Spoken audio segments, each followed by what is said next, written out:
Ya, halo semuanya.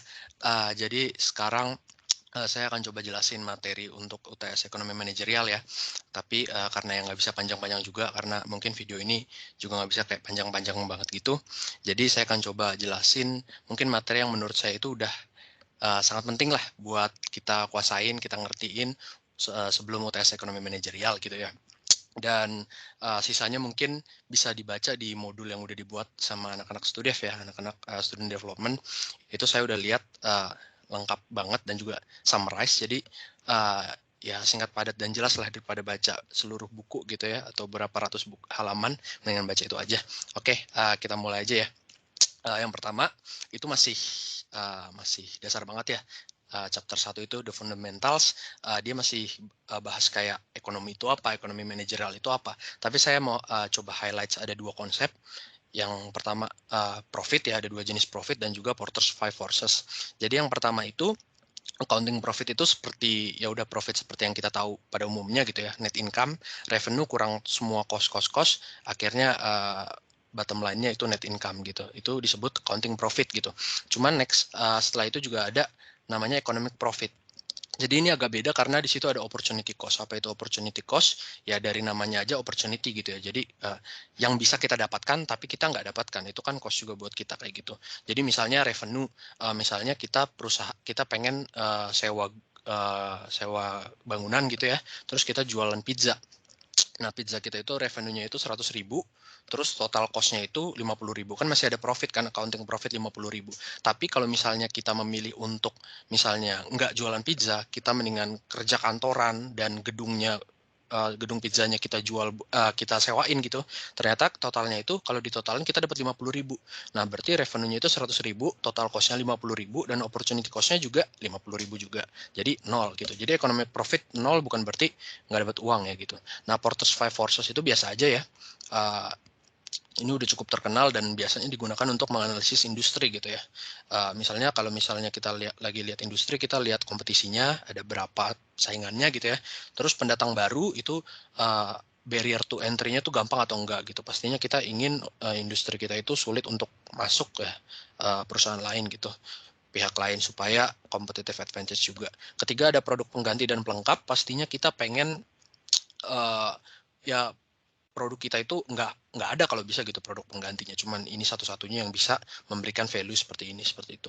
Nah, yang terakhir itu ada kekuatan suppliers dan juga kekuatan buyers. Ini gampang aja, kayak misalnya kalau kita perusahaan jus jeruk, terus kita butuh supply, buah jeruk gitu ya, tapi supplier kita cuma satu ini doang, kita nggak bisa, dapat supply dari yang lain. Itu tentunya buruk buat kita, karena kalau kita pas negosiasi, kita nggak bisa berbuat banyak kayak gitu, karena dia satu-satunya buat perusahaan kita. Begitu juga dengan buyers ya, kebalikannya aja. Selanjutnya chapter 2 market supply and demand.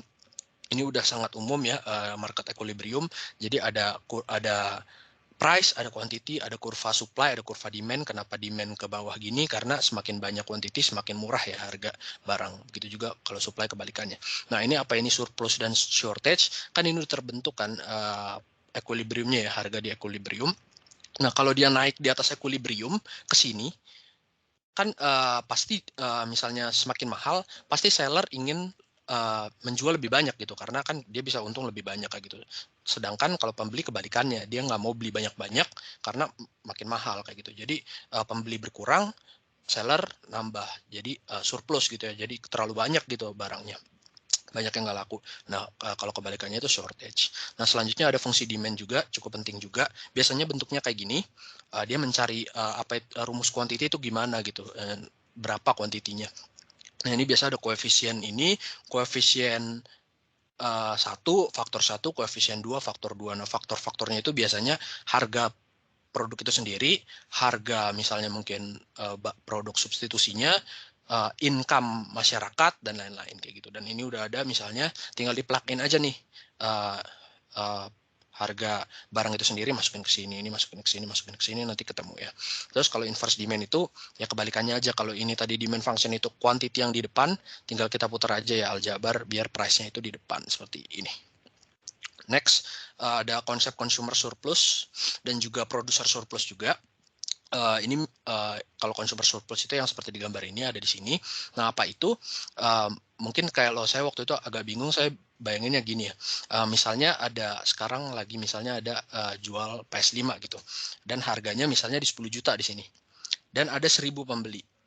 Nah, kita pikirin aja gimana penjual PS5 ini, Sony, itu jual berapa di harga yang paling tinggi, setinggi-tingginya, tapi masih ada pembelinya. Let's say Sony memutuskan untuk menjual di harga 50 juta. Nah, tapi ternyata masih ada pembelinya, mungkin 1 atau 2 gitu, kayak orang kaya gitu, yang mau beli di 50 juta, kayak gitu. Berarti kan ini 50 juta, ini 10 juta, nah consumer surplusnya itu adalah 40 juta, tinggal dikurangin. Kenapa surplus? Karena ya udah kan berarti konsumer seharusnya bisa dijual 50 juta, tapi dia bisa dapetin dengan harga 10 juta seperti itu.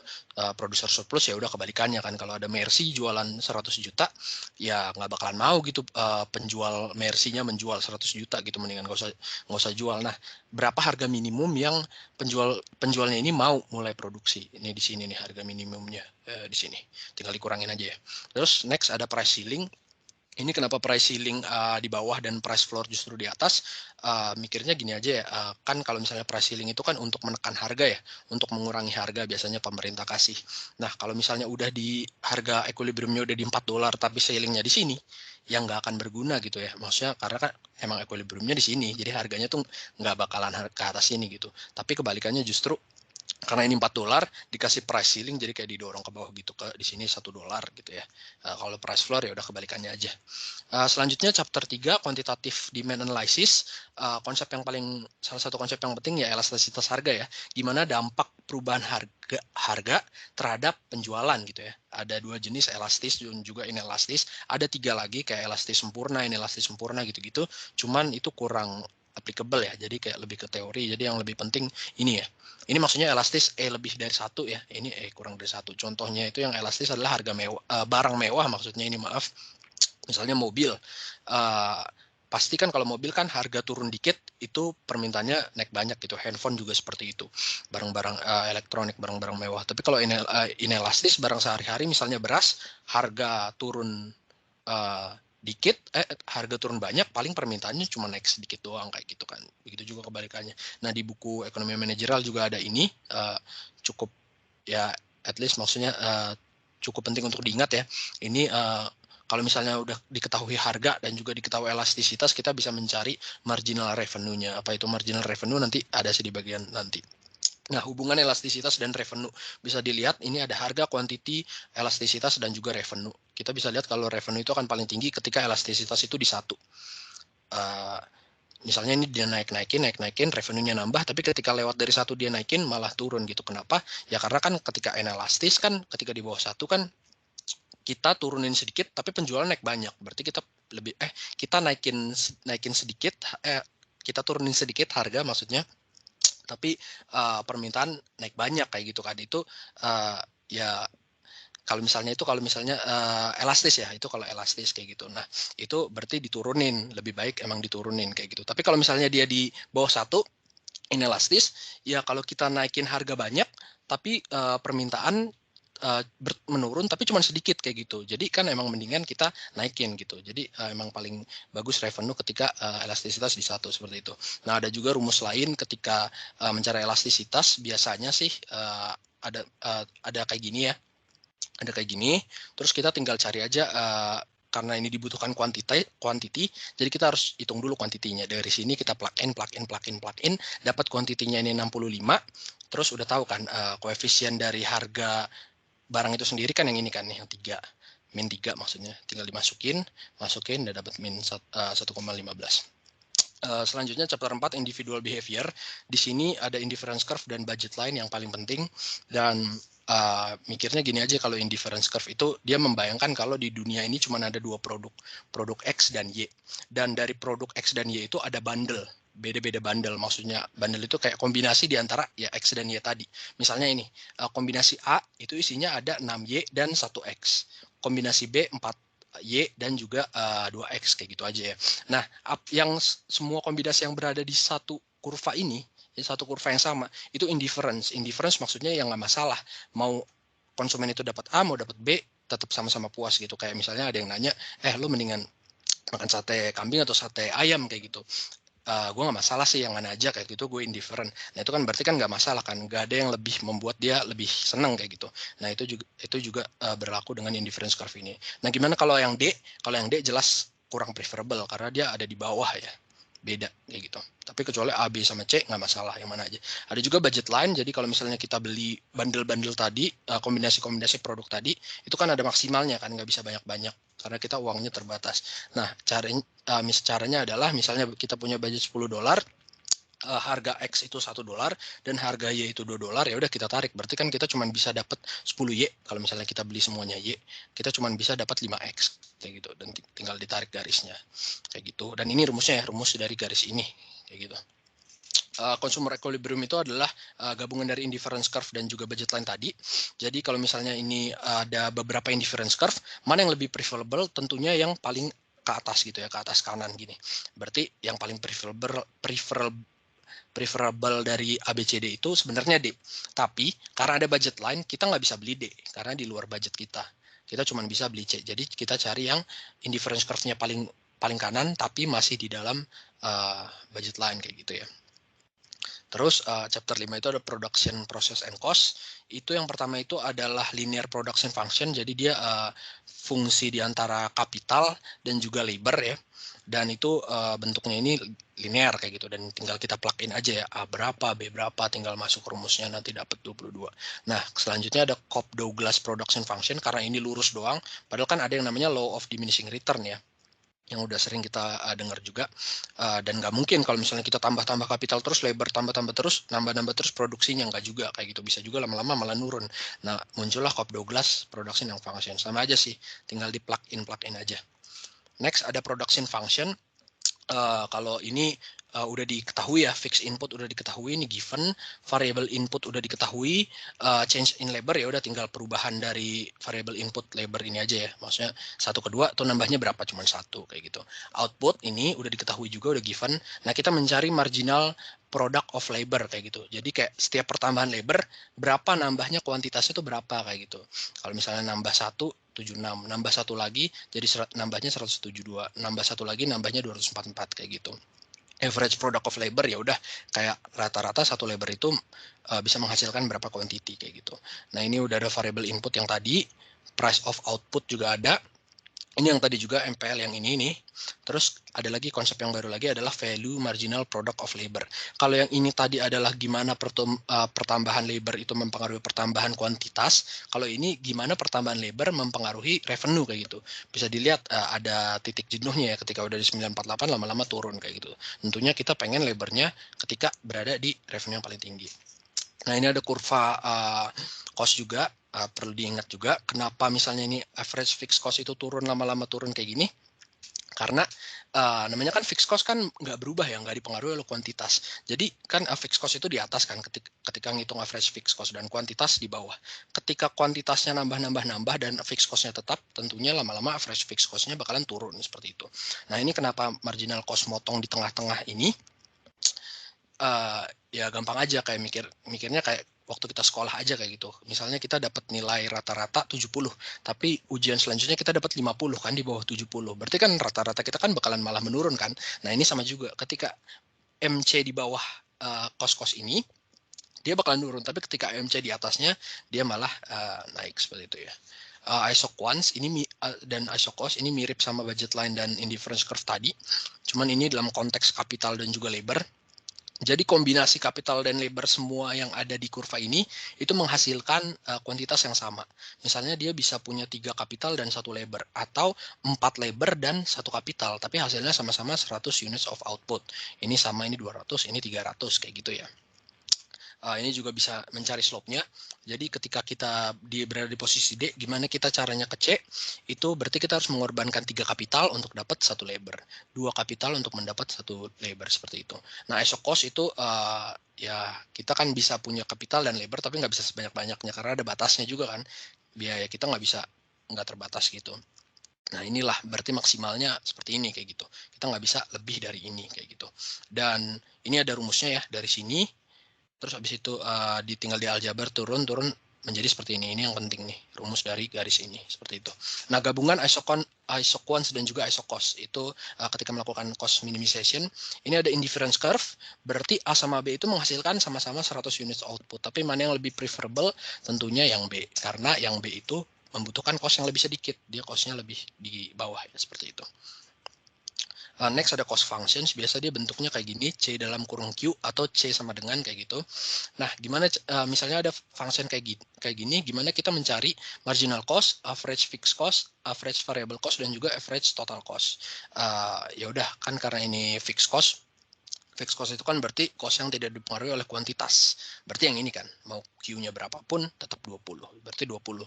Variable cost yang dipengaruhi oleh kuantitas. Berarti yang ini 300 kan. Tinggal ditotalinnya ya kalau misalnya total cost. Nah, kalau misalnya average-nya ya udah tinggal di average sama kuantitasnya kan. Marginal cost gimana cara nyarinya? Kita turunin dari fungsi ini. Kan kalau kalian ingat ini karena nggak ada variabelnya jadi hilang. Ini jadi kekali ke sini jadi 6. Ini jadi kurang 1 ya, jadi Q, jadi 6Q. Nah, di main functions ini ada Q sama dengan kayak gini. Pertama yang harus kita cari adalah kalau misalnya ingin mencari marginal revenue, kita putar dulu jadi P. Jadi P-nya di depan. Terus habis itu kita jadiin jadi total revenue. Gimana caranya P jadi total revenue? Tentunya P kali Q. Berarti ini semua dikali Q. Ini dikali Q. Terus habis itu tinggal diturunin kayak cara yang tadi. Marginal revenue 300 kurang Q. Nah, gimana cara mencari profit maximization? Quantity itu bakalan tertinggi ketika quantity itu yang paling bagus tuh berapa kayak gitu. Biasanya pakai rumus ini MR sama dengan MC. Dan kalau ada rumus cost functions atau demand functions biasanya sih bakalan bertumpu sama rumus ini. Kenapa MR sama dengan MC profit maximization bisa dilihat di sini. Ini profit yang kolom paling kanan dia bakalan paling tinggi ketika MR sama dengan MC. Chapter 6 Organization of the Firm. Yang pertama ada methods of procuring inputs, tentunya perusahaan perlu input dan gimana cara dapetinnya.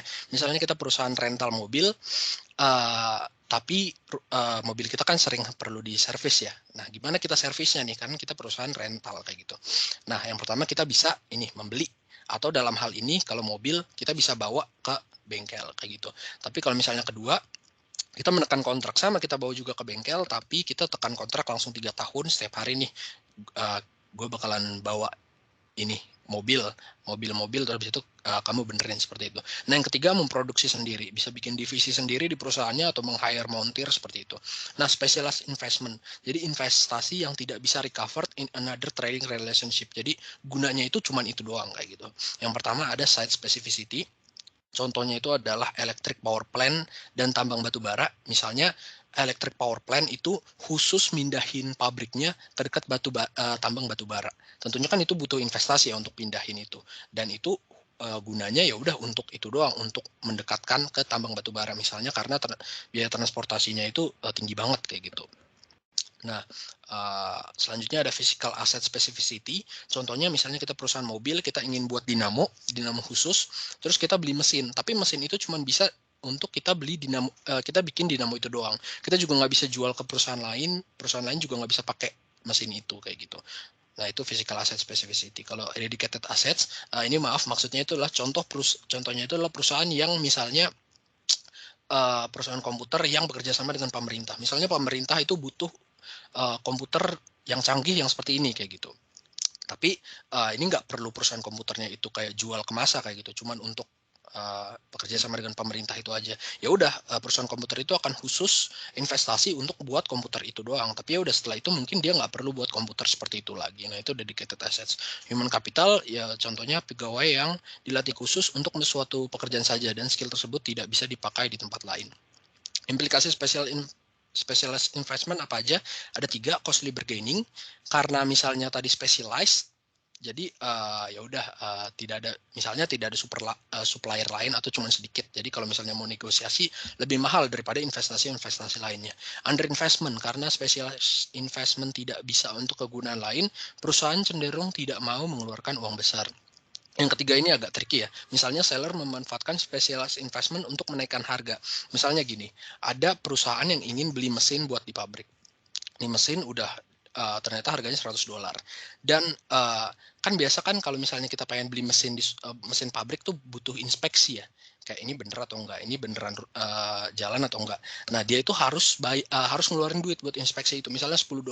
Berarti kan dia harus keluarin $10 dan $100. Nah, penjualnya tahu nih, berarti dia harus ngeluarin $110 kalau mau beli di saya. Ya udah saya naikin aja harganya jadi $105.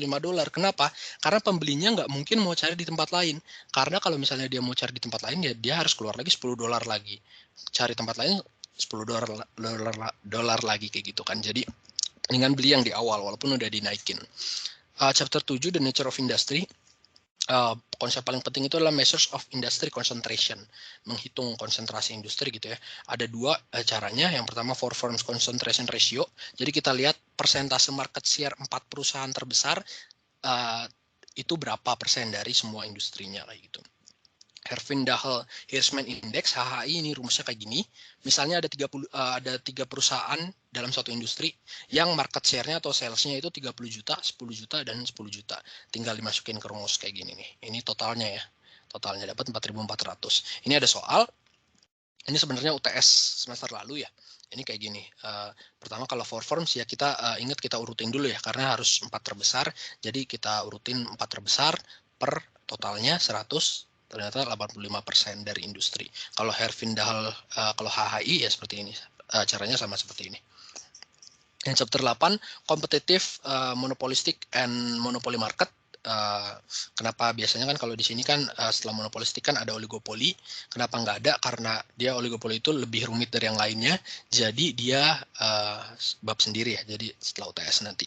Nah, bagaimana membedakannya? Ya sebenarnya gampang aja ya. Kompetitif, monopolistik, dan monopoli kayak spektrum aja gitu. Kompetitif itu kebalikannya monopoli dan monopolistik itu ya di tengah-tengahnya aja. Jadi kalau kompetitif itu jumlah penjualnya banyak banget, monopoli cuma satu, monopolistik tengahnya.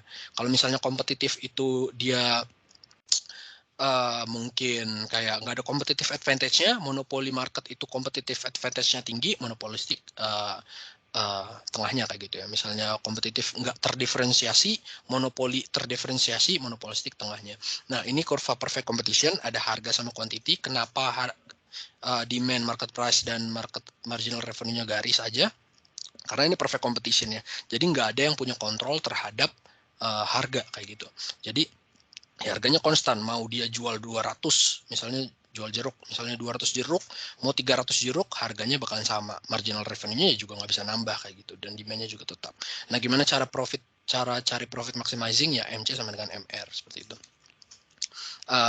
Kalau dalam perfect competition itu perlu diingat bahwa economic profit-nya itu selalu 0, dalam short term maupun long term kayak gitu. Dalam short term, kan ingat ya tadi economic profit rumusnya itu adalah seperti ini. Misalnya ada dalam satu desa itu ada 20 penjual jeruk, semuanya jual jeruk yang sama kayak gitu. Nah, misalnya sama-sama dapat 100 revenue-nya, total cost-nya 50. Nah, berarti kan profitnya kan 100 kurang 50, 50 ya. Nah, opportunity cost-nya itu berapa? Nah, opportunity cost itu adalah ketika kita nggak berbisnis ini, tapi berbisnis yang lain. Nah, tapi kan berbisnis yang lain kan profit bisnis lain kan sama juga kan kayak kita. 50 juga, berarti opportunity cost-nya 50. 100 kurang 50 kurang 50 ya 0 kayak gitu. Itu kalau jangka pendek. Kalau jangka panjang bisa dilihat, misalnya kita ini contohnya adalah pasar jus jeruk. Nah, ini misalnya kan tadi economic profit ya, berada di 0 kayak gitu. Ini ada kurva supply, kurva demand kayak gitu. Nah, gimana kayak misalnya kalau misalnya ada berita buruk kayak gitu. Misalnya jus jeruk bisa menyebabkan nggak tahu bikin penyakitan kayak gitu. Nah, kan demand-nya kan bisa berkurang kan. Demand-nya berkurang ke sini, economic profit-nya jadi minus dong kayak gitu. Nah, kalau misalnya economic profit minus, kan bakalan banyak yang nggak mau jualan kayak gitu atau tutup bisnis kayak gitu. Jadi tadinya ini supply, ini demand, demand-nya turun karena berita tadi, ya karena bakalan tutup bisnis, bakalan supply-nya berkurang juga dan lama-lama equilibrium dan akan kembali lagi ke economic profit sama dengan 0 seperti itu kalau long term. Ini shutdown and break even point juga cukup penting. Kapan perusahaan kita itu shutdown, kapan break even, kapan profitable. Jadi kalau profitable itu jelas ya. Kalau misalnya penjualan kita itu di atas cost, jadi di sini di atas ATC. Kapan break even? Ya udah ketika penjualan kita sama kayak ATC. Tapi apa yang terjadi kalau misalnya penjualan kita itu di bawah ATC, tapi masih di atas AVC-nya, di tengah-tengah sini gitu. Apa yang terjadi? Ya tentunya kita kita seharusnya menutup, tapi jangan ditutup dulu. Kenapa? Karena bayanginnya gini aja, ada fixed cost, misalnya biaya sewa gudang, sama ada variable cost, biaya listrik. Kan penjualan kita masih bisa nutupin biaya listrik ya, dan masih bisa di atasnya. Nah, keuntungan di antara itu bisa at least mengurangi kerugian kita, karena kita bisa bayar biaya sewa gudang dengan keuntungan itu, seperti itu.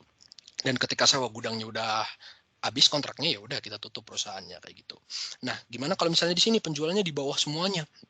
Ya itu tutup aja sekarang. Kenapa? Karena variable cost-nya tadi kan ada biaya listrik kan. Kalau misalnya kita masih jalanin juga udah rugi, ya harus bayar listrik juga, ya makin rugi kayak itu, makin membengkak kayak gitu.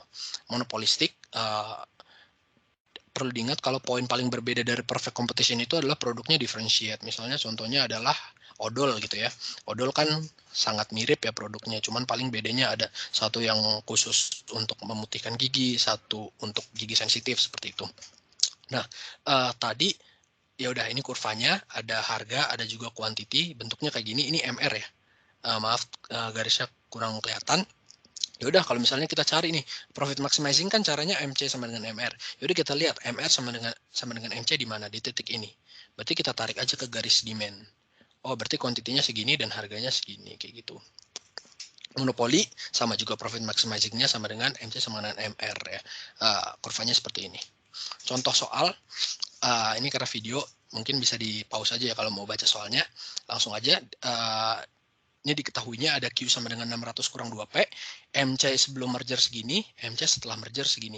Ingat, biasanya kalau misalnya ada demand function, ada MC juga, kita bertumpu sama rumus ini, MR sama dengan MC, kayak gitu. Jadi karena MC-nya udah diketahui, gimana cara nyari MR? Ya tadi sudah saya jelaskan, dari rumus ini Q sama dengan 600 kurang 2P, dapatlah MR sama dengan 300 kurang Q. Tinggal dimasukin aja nih, MR sama dengan MC 100. Nah, kuantitasnya 200, harganya tinggal kita masukin ke yang di sini. Apa namanya? Q sama dengan 600 kurang 2P, harganya 200. Nah, after merger juga bisa dilakukan kayak gitu. Nah, ini ada soal kan di B itu mengenai dead weight loss. Nah, ini yang saya juga agak bingung. Kenapa? Karena biasa kalau habis merger dari perfect competition ke monopoli, biasanya kuantitasnya itu justru nurun dan price-nya nambah. Tapi ini justru kebalikannya kayak gitu. Nah, ini dampaknya ke dead weight loss sebenarnya kalau misalnya kayak yang tadi saya bilang, harganya naik dan kuantitasnya turun, bisa kita lihat di consumer surplus ini. Kalau misalnya harganya naik sini dan kuantitasnya turun ke sini, berarti dia bakalan tergerus nih consumer surplusnya. Nah, itu yang dinamakan dengan dead weight loss kayak gitu, karena consumer surplus tergerus dan producer surplus justru bertambah. Itu namanya dead weight loss. Tapi ini justru kebalikannya, karena harganya turun dan kuantitas nambah, ya consumer surplus nambah. Berarti dampaknya terhadap society itu gimana? Ya baik kayak gitu. Ini pertanyaan selanjutnya. Nah, tadi ada persamaan total cost ini, ada juga Q sama dengan 800 kurang 6P. Kita bertumpu dengan rumus MR sama dengan MC lagi. Pertama harus kita cari dulu MR-nya. Udah ada ini MR. Terus habis itu kita juga cari marginal cost. Nah, marginal cost-nya nggak bisa kita turunin langsung dari fungsi TC. Kenapa? Karena seperti yang saya bilang tadi, yang bisa diturunin itu kalau dia C sama dengan, atau C dalam kurung Q sama dengan. Kalau total cost, kita nggak bisa langsung turunin. Caranya gimana? Ingat bahwa kalau cost itu adalah pertambahan total cost setiap quantity ditambah 1. Jadi misalnya quantity awalnya 1, terus ditambah 2, nah pertambahan total cost-nya itu berapa? Nah, itu adalah marginal cost. Jadi pertambahan total cost dari ketika Q sama dengan 1 menjadi Q sama dengan 2 itu berapa? Nah, kita cari aja selisihnya. Ketika Q sama dengan 1 total cost-nya berapa, ketika Q sama dengan 2 total cost-nya berapa, ya tinggal kita kurangin kayak gitu.